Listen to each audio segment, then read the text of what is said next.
कालू आज सुबह ही सुबह सब पक्षियों से लड़कर अपनी मस्ती में उड़ता हुआ जा रहा था कि उसे कहीं से आवाजें आने लग गईं। उसने देखा तो नीचे एक पिंजरे में एक खूबसूरत सा पक्षी कैद था।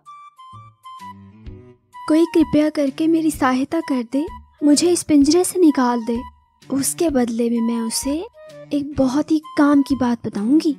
कालू वैसे तो किसी की सहायता करने वाला नहीं था, लेकिन जब उसने सुना कि पक्षी कोई काम की बात बताएगा तो वो पक्षी की सहायता के लिए फौरन तैयार हो जाता है।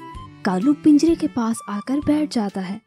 अरे शुक्रिया कौवे भाई, आप आ गए, वरना सारे पक्षी यहाँ से गुजर जाते हैं और कोई भी मेरी सहायता नहीं करता है। आप कृपया करके मुझे इस पिंजरे से निकाल दें। मैं आपको उसके बदले में एक बहुत ही काम की बात बताऊंगी। कालू उस पक्षी को पिंजरे से निकाल देता है, लेकिन उसी समय वो पक्षी एक बहुत ही खूबसूरत सी परी बन जाती है। कालू तो ये देखकर बहुत ज्यादा हैरान हो जाता है। वो डर के मारे भागने ही वाला था कि उसी समय परी बोल पड़ती है। बहुत बहुत धन्यवाद कालू आपका। अगर आप न आते तो मैं तो हमेशा इसी पिंजरे में कैद रहती। अब कालू को थोड़ा सा हौसला हुआ कि उसे कोई खतरा नहीं है, तो फौरन बोल उठता है। परी दीदी, अब वो काम की बात तो बताएं जिसके लिए मैंने आपको आजाद किया है। हाँ हाँ बताती हूँ। मुझे पता था वो बात जाने बगैर तो तुम जाओगे भी नहीं। तो बात ये है कालू, अब से कुछ समय के बाद जंगल में खाने का कहत आने वाला है। जंगल में खाने की हर चीज खत्म हो जाएगी और सब पक्षियों को दूर दूर से भोजन लाना पड़ेगा। तुम उसकी पहले से तैयारी पकड़ लो और खूब सारा भोजन इकट्ठा कर लो, फिर तुम्हें किसी भी मुश्किल का सामना नहीं करना पड़ेगा। अरे वाह, धन्यवाद दीदी। मैं आज से ही सारा भोजन जमा करना शुरू कर देता हूँ। और हाँ, ये बात बाकी सब पक्षियों को भी बता देना, ठीक है? अब मैं चलती हूँ। और फिर वो परी वहाँ से चली जाती है। मैं क्यों बताऊं भला किसी पक्षी को, वो तो हर समय मुझसे लड़ते रहते हैं और जब देखो मुझ पर चोरी का इल्जाम भी लगाते हैं। मैं तो नहीं बताने वाला उनको। और फिर कालू अगले ही दिन बहुत सारा भोजन घर में जमा करना शुरू कर देता है। जो भी पक्षी उससे इसका कारण पूछता, वो किसी को कुछ भी नहीं बताता था और बस सुबह शाम भोजन इकट्ठा करता रहता था। अरे कुछ पता है बबली दीदी, कालू आजकल बहुत ज्यादा मेहनत कर रहा है। जब देखो बस भोजन इकट्ठा करता रहता है और किसी को बताता भी नहीं है। कालू और मेहनत, ऐसा कैसे हो सकता है भला? और अगर कालू वाकई इतनी मेहनत करके भोजन इकट्ठा कर रहा है ना, तो इसके पीछे कोई कारण जरूर है। तो चलो अभी कालू के पास जाते हैं और उससे पूछते हैं कि आखिर वो इतना भोजन क्यों इकट्ठा कर रहा है। शायद हमें कुछ बता दे वो, हम तो दोस्त हैं ना उसके। वो तीनों मिलकर कालू के पास आते हैं। कालू जी, खैर तो है ना? आप तो एक टाइम का भोजन भी दूसरों का ही चुराते थे और आजकल इतना भोजन अकेले इकट्ठा किए जा रहे हो। हमें भी तो बताओ ना।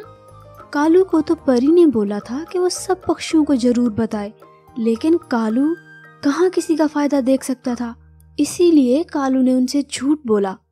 मैं तो बस ऐसे ही भोजन जमा कर रहा हूँ क्योंकि मुझे एहसास हो गया है कि मुझे बाकी पक्षियों का भोजन चोरी नहीं करना चाहिए और खुद मेहनत करनी चाहिए। इसीलिए अब मैं खुद मेहनत कर रहा हूँ। सारे पक्षियों को कालू की बात सुनकर अजीब तो बहुत लगा और हैरानी भी बहुत हुई, लेकिन वो खुश थे कि कालू को कम से कम एहसास हो गया है। हमें ये जानकर बहुत ही अच्छा लगा है कालू भाई, आप बस अब ऐसे ही रहना। और यूं कालू बाकी सब पक्षियों से झूठ बोल देता है और खुद खूब सारा भोजन जमा करता रहता है। कालू कुछ ही दिनों में बहुत ज्यादा भोजन जमा कर लेता है और अब वो बहुत ज्यादा खुश था। और परी के कहे अनुसार अचानक से जंगल में सब खाने पीने की चीजें खत्म होने लग गईं। शुरू शुरू में तो पक्षी ज्यादा चिंतित नहीं हुए, लेकिन जूं-जूं ज्यादा दिन गुजरते गए पक्षियों को बहुत दूर दूर से खाना लाना पड़ता था। अब सारे पक्षी बहुत परेशान हो गए थे। दोस्तों, अब तो ये जंगल रहने के काबिल नहीं रहा। अब मजाल है कि कुछ भी खाने को बचा हो। मैं कल भी पूरब वाले जंगल से फल ढूंढ कर लाया था। हमें ये जंगल छोड़ जाना चाहिए, वरना हम यहाँ भूखे ही मर जाएंगे। लेकिन जंगल छोड़ जाना तो मसले का हल ना हुआ। हमें कुछ और सोचना चाहिए। अगर भोजन का इंतजाम ना हुआ फिर हम वाकई ही ये जंगल छोड़ जाएंगे। लेकिन कालू ने तो बहुत ज्यादा भोजन जमा किया हुआ है घर में। मुझे लग रहा है कालू को पता था कि जंगल से भोजन खत्म हो जाएगा और उसने हमें जानकर ही नहीं बताया होगा। दोस्तों, क्यों ना हम सब मिलकर कालू के पास जाएं और उससे खाने को कुछ मांगे। हो सकता है वो हमें कुछ खाने को दे दे। बकरी दीदी, वो कालू है, वो कभी हमें कुछ खाने को नहीं देगा। लेकिन आप कहती हैं तो एक दफा जरूर जा सकते हैं। और फिर सब मिलकर कालू के घर पहुंच जाते हैं। कालू भाई, आपको तो पता है कि जंगल में आजकल खाने पीने को कुछ भी नहीं बचा। हमें रोज दूर दूर से भोजन लाना पड़ता है। आपके पास तो बहुत ज्यादा भोजन जमा है, आप उसमें से हमें थोड़ा सा तो दे दें। अरे अरे, क्या बात कर रही हो बबली? मैंने इतनी मेहनत से भोजन इसलिए थोड़ी जमा किया था कि तुम सब लोगों को मुफ्त में देता फिरूं। जाओ भाई जाओ, सब अपना काम करो। जब देखो मुंह उठाकर आ जाते हैं। सबको कालू की ऐसी बातें सुनकर बहुत तकलीफ हुई। मैंने कहा था ना, कोई फायदा नहीं है। लेकिन मेरी कोई कौन सी सुनता है यहाँ पे। चलो अब चलते हैं। और फिर पक्षी वहां से चले जाते हैं। सारे पक्षी अगले ही रोज उस जंगल को छोड़कर दूसरे जंगल के लिए निकल पड़ते हैं, क्योंकि इस जंगल में रहकर तो वो भूखे ही मर जाते। अब कालू जंगल में अकेला ही पक्षी रह गया था, लेकिन वो इसी में बहुत खुश था। भला मुझे कहीं जाने की क्या जरूरत है? मेरे पास तो साल भर का भोजन है। मैं तो यहीं रहूंगा मजे में। यूं ही दिन गुजरते जाते हैं और कालू अकेला रहना शुरू कर देता है।